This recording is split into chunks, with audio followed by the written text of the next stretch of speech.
Bonjour, c'est Ursule encore. Nous sommes le 29 novembre 2022. Alors, je viens faire une annonce, amen, que j'ai reçue ce matin.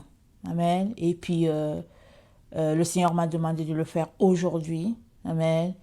On a la journée de demain, le 30 novembre, pour digérer, toujours l'annonce. Et il m'a dit comme ça le 1er décembre, dès que le mois de décembre commence, cette vérité sera établie partout dans le monde spirituel, partout. Cette annonce doit être faite. Les cieux, la terre, les arbres, le vent, les oiseaux, les animaux, les arbres, tout le monde doit prendre connaissance de cette annonce-là. Quand l'annonce est faite, toutes les créatures sont au courant. Elles le reçoivent au même titre que vous et moi. Je demande à tout un chacun d'être calme. Amen. Chaque fois qu'on reçoit une annonce, c'est très important d'être calme. Amen. De prendre l'annonce, d'aller devant Dieu avec l'annonce. Amen. De prier, d'attendre devant Dieu. Amen. Parce que si vous y allez avec vos émotions, ça ne va pas vous aider. Amen. Des émotions de critique, de colère, de mépris, ça ne va pas vous aider. Notre Dieu a toujours été dans la business de nous sauver. C'est sa passion de nous sauver. Il est le salut. Il n'a pas besoin de salut, notre Dieu. Il est le salut.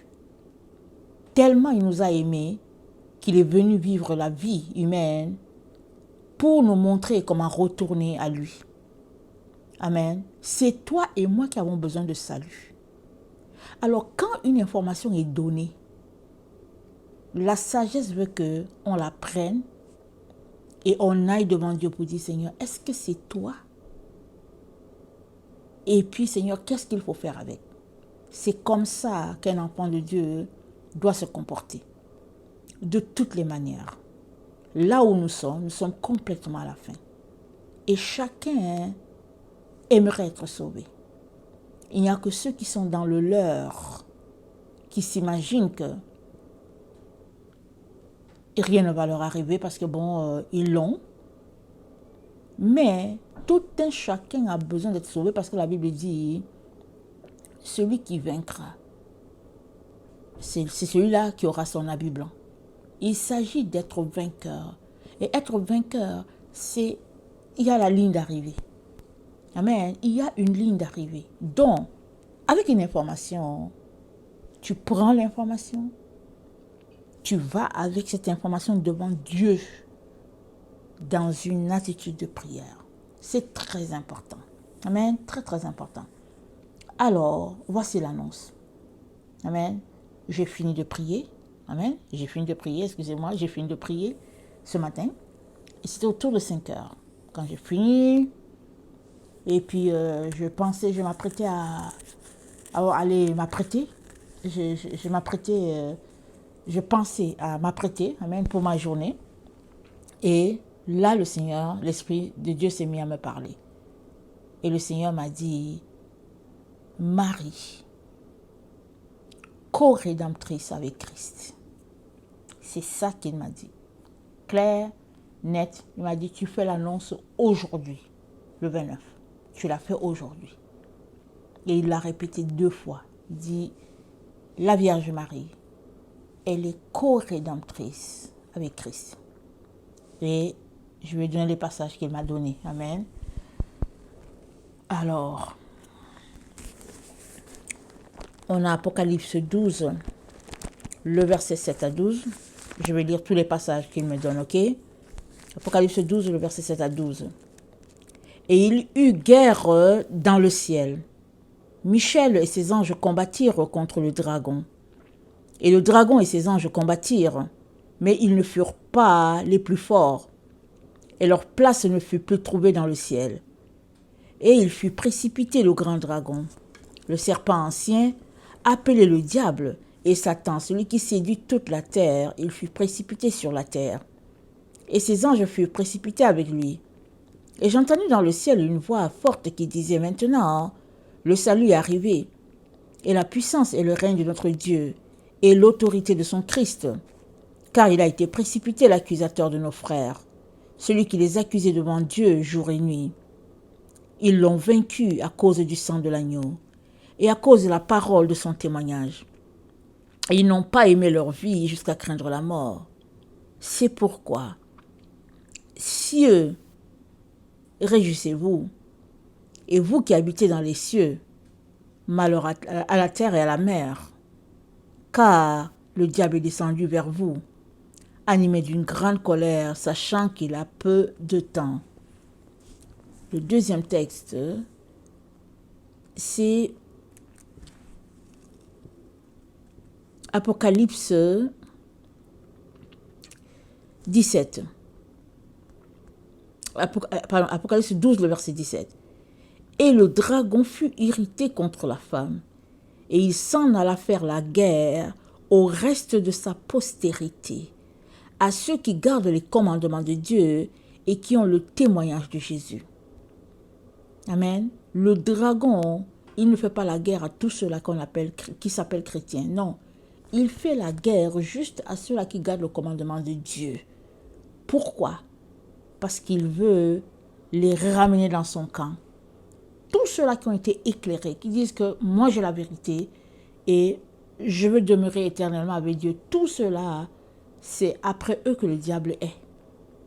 Et quand on parle de dragon, on parle, c'est dit quoi? Le verset 3 dit, d'Apocalypse 12 dit, un autre signe parut dans le ciel, c'était un grand dragon, il avait 7 têtes et 10 cornes. C'est beaucoup de personnes dans l'organisation du dragon. Amen. Alors, le dragon, il est parti faire la guerre à la postérité de la femme. Et quand il dit la postérité de la femme, c'est ceux-là qui gardent le commandement de Dieu. Ils sont appelés les enfants de la femme. Ceux qui ne gardent pas, ou bien qui gardent à moitié, ce sont eux les enfants du dragon. Amen. Et la femme, amen, elle est la mère de tous ceux-là qui gardent la parole de Dieu. Dieu l'a faite mère de tous ceux-là qui gardent la parole de Dieu. Très, très important. Troisième texte. Luc 2, le verset 34 à 35. Luc 2, le verset 34 à 35.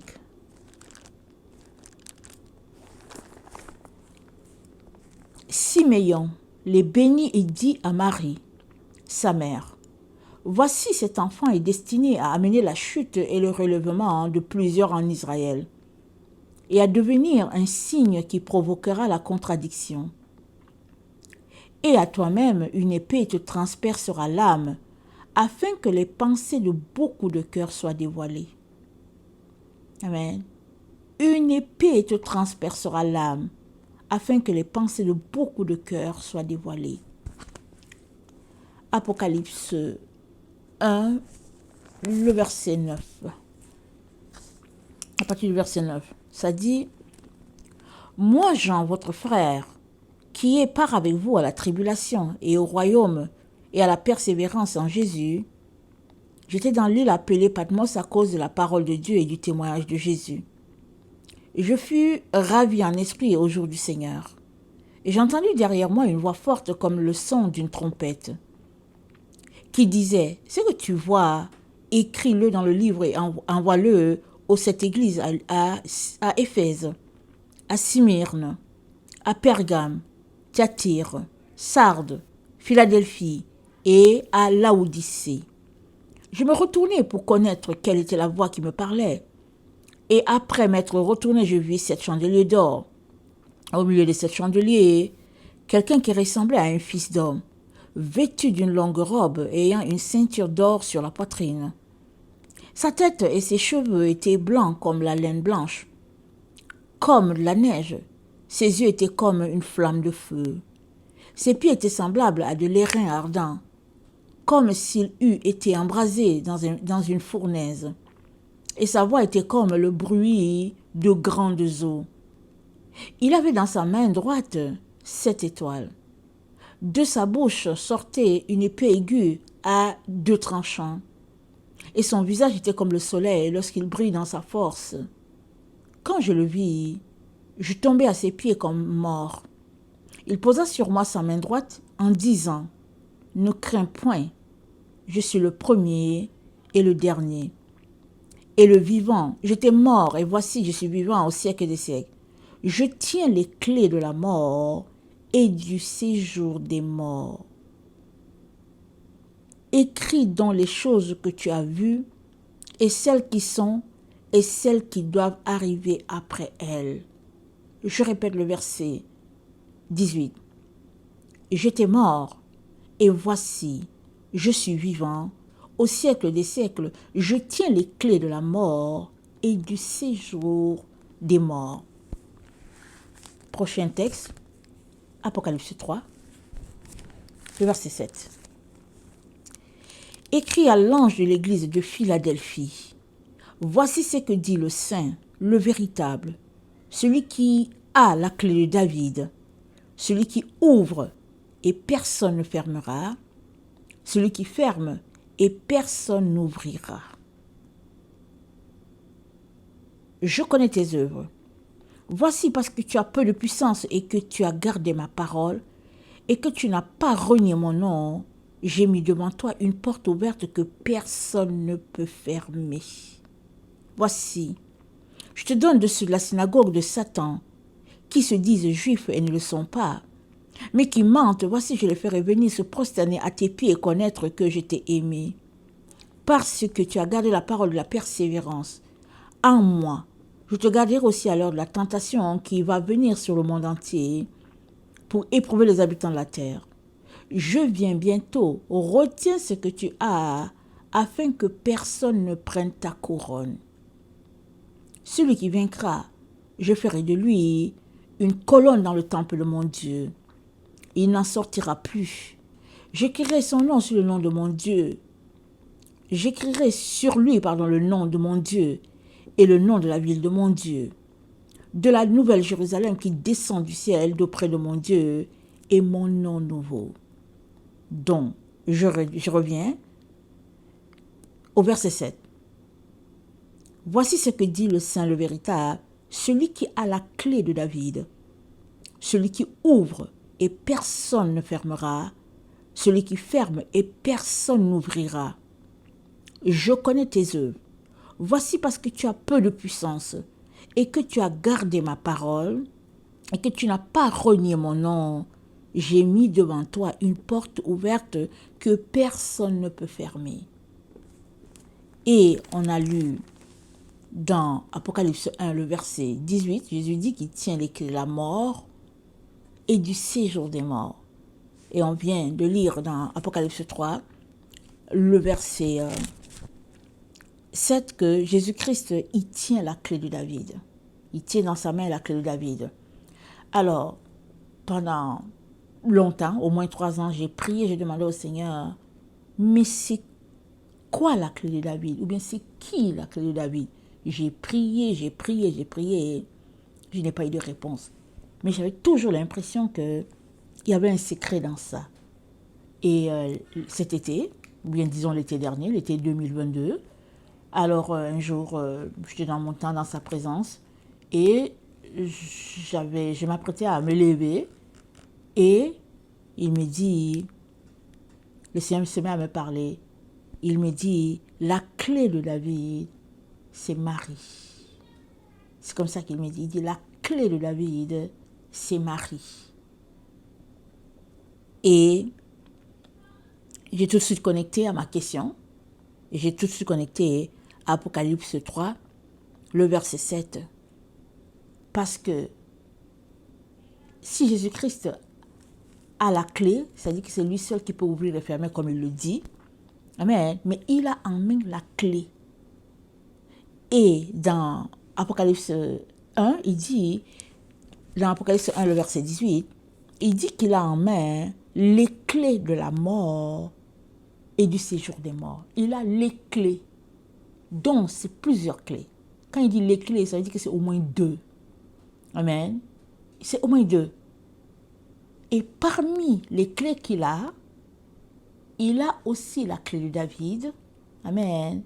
Et il nous dit la clé de David. Amen. Qui est là dans sa main. Amen. Cette clé-là, c'est Marie. C'est ça qu'il m'a dit. Comme ça. Et on sait que David était versé dans la Torah, était versé dans la louange. Amen. Alors, voilà ce qu'il m'a dit. Et puis, ça on continue. Donc, je viens d'en faire cette annonce. Et je la répète. La Vierge Marie, elle est co-héritière, elle est co-rédemptrice, avec Christ. Elle est co-rédemptrice avec Christ. C'est-à-dire que le Seigneur lui donne, amen, cette place-là auprès de son Fils pour que, amen, tous ceux-là qui vont vers elle puissent avoir aussi la vie. Amen. Alors, je viens donc vous encourager à pratiquer la vraie doctrine de Christ. Je viens vous encourager à lire votre Bible. Je viens vous encourager à prier et à prier et à prier sans cesse. Amen. Et puis, dans les prières, n'oubliez pas de prier votre rosaire une fois le matin, une fois le soir, dépendamment de comment vous allez organiser votre temps. Amen. Alors, il y a des gens, quand ils prient le rosaire, ils prient avec les billes. Bon, c'est comme vous avez appris, donc c'est ça. Moi, je ne veux pas entrer là pour disperser les pratiques, comment les gens font, parce que de toutes les manières, c'est pour se concentrer. Amen. Moi, j'ai appris à prier le rosaire il n'y a pas longtemps. Et le rosaire, c'est quoi? C'est le Notre Père qui est aux cieux. C'est je crois en Dieu. C'est gloire à Dieu notre Créateur, gloire à Christ notre Rédempteur. C'est je vous salue Marie. Amen. Et c'est la concentration à repenser aux épreuves de notre Seigneur qui l'ont amené à la croix et jusqu'à le fait qu'il a rendu l'âme pour toi et moi. C'est ça, prier le rosaire. Alors, si tu es un enfant de Dieu, je ne sais pas pourquoi tu vas t'emporter si on te dit prie la passion de Christ. Je ne sais pas pourquoi tu peux t'emporter si on te dit va prier la passion de celui qui t'a sauvé. Mais quand on s'arrête en tant qu'enfant de Dieu, on se pose des questions pour dire mais qu'est-ce qui se passe? L'ennemi est en œuvre dans le corps du Christ. Et il est très important de dénoncer ces choses, ces tactiques de l'ennemi-là, pour nous détourner de la vérité. Amen. Moi, je prie mon rosaire avec mes doigts. Je me concentre avec mes doigts, avec mes lettres de l'alphabet, pour savoir à quel niveau je suis. Amen. Et le rosaire, ça a tout à fait à voir avec le tabernacle. Que Dieu permette que j'apporte l'enseignement là-dessus. Amen. Et les différents liens. Amen. Alors, je vous encourage encore et encore à sortir des contestations inutiles. Amen. Je vous encourage à mettre un zip, comme on dit, sur votre bouche. C'est beaucoup mieux. De penser et de repenser à certaines choses que vous ne comprenez pas. Amen. Et de laisser tout au Seigneur. Et vous allez avoir plus de Christ dans cette attitude-là que dans une attitude d'opposition. Amen. La Vierge Marie, co-rédemptrice avec Christ, son Fils. Que le nom de notre Dieu soit béni. Amen. Et vous êtes responsable d'informer ce que vous connaissez. Et comment vous informer, tout ça, c'est important. Vous pouvez informer pour dire à l'autre, voici l'information, va prier pour que Dieu t'éclaire. Mais tu peux aussi informer dans le but de critiquer et tu seras responsable. On est dans les temps de ténèbres intenses sur la terre. Intenses. Mais Jésus-Christ, notre Sauveur bien-aimé, fait tout pour nous montrer les sentiers de lumière, afin de nous faire sortir des pièges, des ténèbres. Là où l'ennemi a placé les ténèbres, il fait tout pour nous sortir de là. Il est donc important que toi et moi puissions nous accrocher à toutes les sources de lumière que Dieu nous a données. Amen. Et n'oublions pas, il a placé la pierre angulaire en Sion. N'oublions pas, c'est en Sion que c'est. Et Sion, c'est où? La cité de David. Amen. Que le Seigneur bénisse sa parole. Amen. Soyez amplement bénis et encouragés au nom puissant de notre Seigneur Jésus-Christ. Amen.